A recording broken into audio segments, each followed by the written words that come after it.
Hello, kumusta mga kanoys? Welcome back sa ating YouTube channel, Pilipinas. So ngayong araw, another update naman tayo about politika ng ating bansa. So ang video to is mula naman kayo sa iyong araw. So meron na doon pamagat na buong Pilipinas nagulat dahil hindi masyadong binalita ito. Diyos ko dahil. So ano kaya yan? Bakit hindi binalita?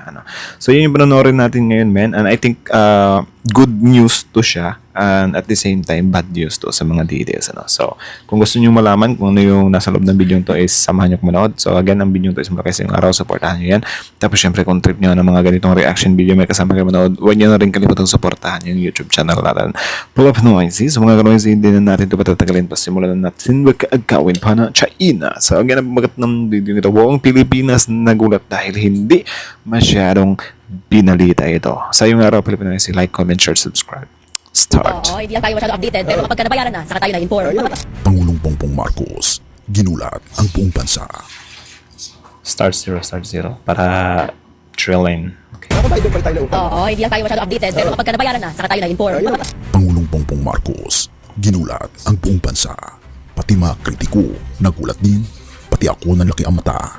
Bakit hindi ito masyadong ibinabalita? Pangulong Bongbong Marcos, binayaran. Government debt payments hit 2 trillion mark at end November 2025. Tops 2024 level. 2 trillion pa Ang rin. napakalaking utang. Halika, atin itong pag-usapan mga kaibigan. Samantala, nagbayad ng halos 90 billion pesos na utang ang Pilipinas noong November 2025. Sa datos ng Bureau of Treasury, mas mataas ito ng 36.7% kumpara sa 65.78 billion pesos na ibinayad ng bansa sa parehong buwan noong 2024. Umabot naman sa 2.02 trillion pesos ang kabuuang utang ng bansa na nabayaran mula January hanggang November 2025. Mas malaki kumpara sa 1.95 billion pesos sa parehong panahon noong 2024. Nakakabayad doon pala tayo ng utang. Oo, hindi lang tayo masyado updated, pero kapag nabayaran na, saka tayo na-inform. Hindi, alam nyo, so ang binabanggit mo, noong November 2025, ang binayaran natin utang ay 90 Halos 90 billion. billion pesos. At yung kabuuan ng 2025 wala pa.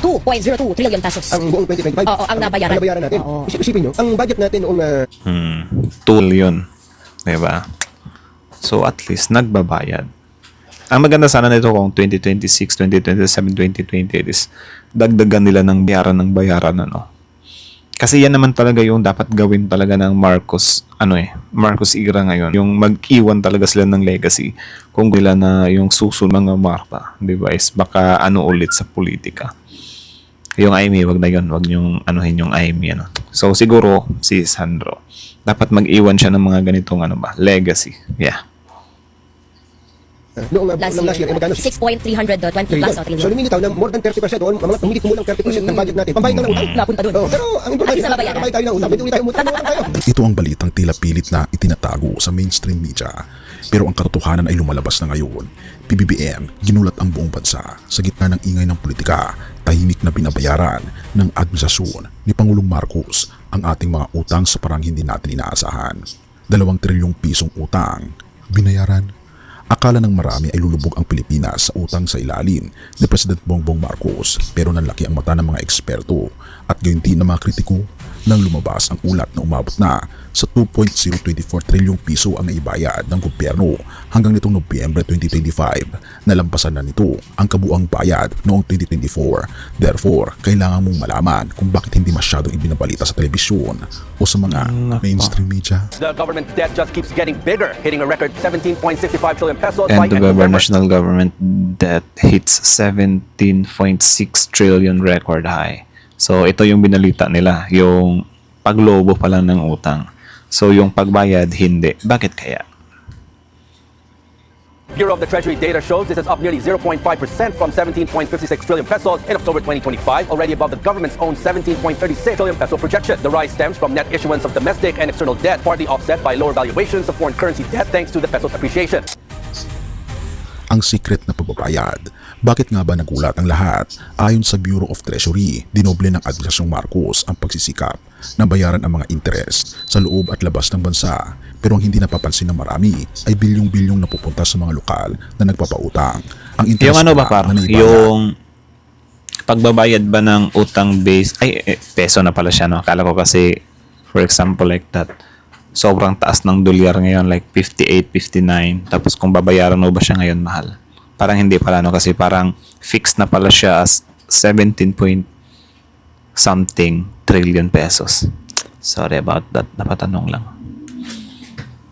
ay umabot na sa 800.5 bilyong piso, mas mataas ng 13.5% sa nakaraang taon. Therefore malinaw na seryoso ang gobyerno na linisin ang ating obligasyon bago matapos ang termino ni Pangulong Bongbong Marcos. The national government total outstanding debt reaching 17.65 trillion pesos as of the end of November 2025. The Philippine Treasury Bureau says this is higher by 0.5% from its 17.56 trillion level at end October 2025 and consistent with a full-year borrowing program. It cites the net issuance of domestic and external debt, which was partly offset by significantly lower valuations of foreign currency denominated obligations due to the peso's appreciation. Nice. Bakit hindi ito masyadong ibinabalita? Bakit tila tahimik ang media sa tagumpay na ito? Marahil dahil mas patok ang balita tungkol sa bangayan sa politika at gayon din sa flood control mess at mga korupsyon. Pero ang katotohanan ay ang amortization o ang pagbabayad sa mismong prinsipal ng utang ay umabot na sa 1.24 trilyong piso. Nabawasan din ang ating utang sa mga banyagang bangko. Therefore, ang Pilipinas ay unti-unti nang kumakawala sa tanikala ng dayuhang utang habang pinapalakas ang tiwala ng mga lokal na investors. Sa kabila ng bilyong-bilyong pambayad ng utang, nanatiling matatag ang ating debt to GDP at ito ang resulta sa ating ekonomiya. Patuloy din ang pagpondo sa mga classroom at infrastruktura. Pero ang pinakamahalaga ay ang pagpapakita ni PBBM ng fiscal discipline. Sa gitna ng mga banta ng krisis, nagagawa nating magbayad ng bilyon-bilyon nang hindi bumabagsak ang serbisyo publiko. Therefore, ang shocking news na ito ay dapat magbigay ng pag-asa sa bawat Pilipino na hindi tayo iiwang lubog sa utang. Purihin ang ating Parang ano pala siya, Diyos. parang I think goods na siguro na maabot niya yung sa niya sa administration niya, mabayaran yung utang parang cleared ba. Ewan ko kung record breaking ba yan na isang president nung pagpasok niya nagkaroon siya ng utang tapos nabayaran niya lang din. And I think pwede niya rin siguro bayaran yung ibang utang ni Digong So yeah. Gitna ng bilyong-bilyong utang na iniwan ng pandemya, marami ang nananalangin na wag tuluyang bumagsak ang Pilipinas. At sa nakikita nating 2 trilyong pisong debt payment, tila sinasagot ang mga panalangin iyon. Sinasabi sa awit 37 verse 21, ang masama ay humihiram at hindi nagbabayad, ngunit ang matuwid ay mahabagin at nagbibigay. Ang pagpupursigi ng ating gobyerno na bayaran ang obligasyon ay isang tanda ng integridad at katwiran na pinagpapala ng ating Panginoon Diyos. Ang ating Panginoon Diyos ang nagbigay ng karunungan sa ating economic managers upang ayusin ang kaban ng bayan sa gitna ng matinding hamon. Therefore, huwag tayong matakot sa mga numero. Kung ang ating Panginoon Diyos ay nakapagbigay ng pambayad sa utang ng isang bansa, gaano pa kaya ang iyong personal na pangangailangan? Ang awa ng ating Panginoon Diyos ay nagliligtas sa ating kapahamakan at ang kanyang pag-ibig ang nagbibigay sa atin ng Tama. sapat na biyaya upang makabangon at maging matatag. Ang tunay na climax ay hindi ang pagiging debt-free ng bansa, kundi ang pagiging malaya ng ating kaluluwa sa kasalanan dahil sa ating Panginoon Kristo. Purihin ang ating Panginoon Diyos at tayo malaya. So yun lang naman. Sobrang solid nun. 2 trillion pesos par. So, ang di ko lang alam kung yung 17.6 trillion na yon is naging na ba siya? 17, 16, 15. Yeah, 15. Naging 15.6 trillion na ba yung utang ng Pilipinas, So, search ko nga. Gusto ko siyang i-search kaso naglo-loading Ewan ko kung makikita natin sa Google yan, Philippines debt. Wait lang as of 2026. Tingnan natin. Ewan ko kung may makita tayo dito. Okay. So from 19 trillion naging 17. Tama ba? Mahirap kasi maghanap sa Google tapos Wait lang. ChatGPT nga tayo. I think mas mas updated si ChatGPT Saglit lang, search ko lang Loading. Philippines debt as of November 2026.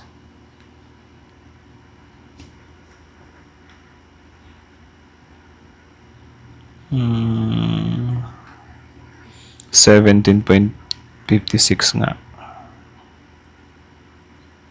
could climb 19. Yeah, di ko makita. 17 pa rin. So, di ko maintindihan kung yung 17 ba na yun, babayaran yun ng 2 trillion. So, magiging 15 ba siya or from 19 nagiging 17, ano. So, yeah, comment nyo na lang sa baba kung ano yung, nyo dyan, Nakita kasi natin dito sa video na to is 17 lang siya. So, di natin nakita yung pagkukumpara kung from 19 ba to 17 or from 17 to 15, something like that. So, 2 trillion, men, di ba? Like, man, sobrang laki niyan kung tutuusin, di ba, na makakapagbayad ka ng utang. Sana kahit, I know, imposible siya kung iisipin na maging kalahati yung utang bago matapos yung term ni PBBM. Pero what if lang naman, 'di ba? What if may mga gawin ba siya sa pinagagawa niya ba naman ngayon na pumupunta siya sa ibang bansa, naghahanap ng mga investors, 'di ba? Tapos yung shipbuilding pa. So sobrang daming mga proyekto, mga investors, 'di ba? And I think kaya 'yan. And I know for sure magiging talaga 'yan, men. Isipin nyo na lang to ha, yung tinatawag nila na weak leader. What if magawa niyang kalahatiin yung utang and then meron siyang mapanagot dun sa mga flood control na yan, yung mga super big fish talaga, no? And then yun nga, yung mga senators, congressman na mapanagot. May pitch yung vice president. So imagine nyo na lang if magawa niya yan bago ma-end yung term niya is wala na, sobrang established na ulit yung Marcos for sure, di ba? And parang, I think, na lang, magbibilang na lang ng time, hihintayin na lang kung sino yung susunod from Marcoses, di ba? So, yun nga, si Jaime, parang hindi natin maasahan yun kasi parang Duterte na yun.